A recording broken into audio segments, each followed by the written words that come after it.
Tim, you had the cut in the first fight. What will be different in this fight, and what did you learn from that defeat? He should have killed me the first time. You said that the defeat has freed you up of fear. Can you explain that? I'm coming back with relentlessness, with this pursuit of a world title, and Fundora's the man in charge of that. Can you be successful with the same strategy?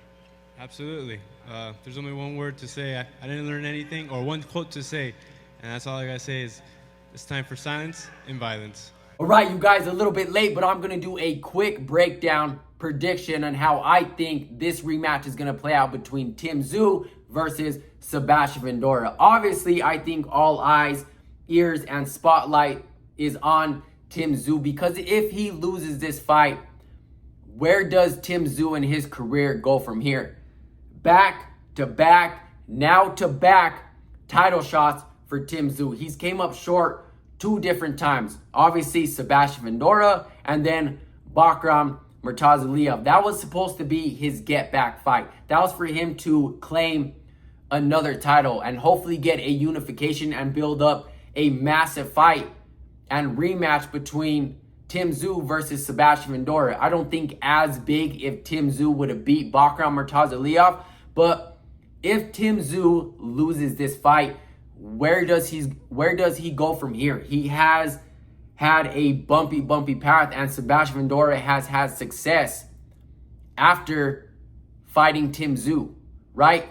Are we all gonna think, well, Tim Tszyu just wasn't who we thought he was gonna be. He wasn't as good as his dad, Costa Tszyu. And then his stock just continues to drop, because he has a big name at 154. And boxing now isn't what it is when boxing was then. You could lose and lose and lose, but if you came to fight, if you entertained the fans and you made it competitive, you're still staying at the top. They still want to continue to put you up against big names. And Tim Tszyu has a big name at 154. He's a throwback fighter at 154. He always shows up to do his job, to fight.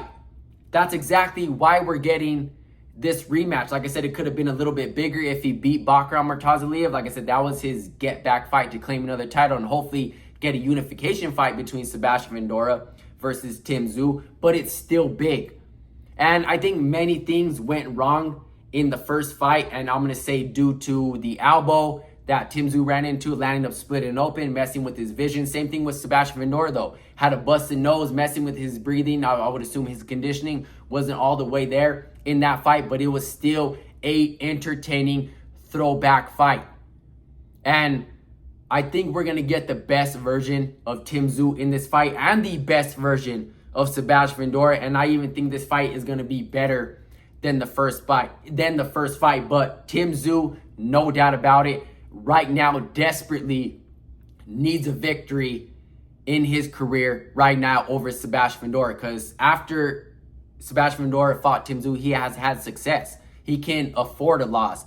Tim Tszyu cannot, because boxing isn't what it is now, what it was back then, like I covered, like I mentioned. But Tim Tszyu desperately needs a win in this fight to put him back in the talks with other big names at 154, so he can, start slowly raising that stock. But no doubt about it, I think we're going to get the best version of these guys, and both guys know what's at stake here. Let me know what you guys think about this fight. Let me know how you think this rematch plays out.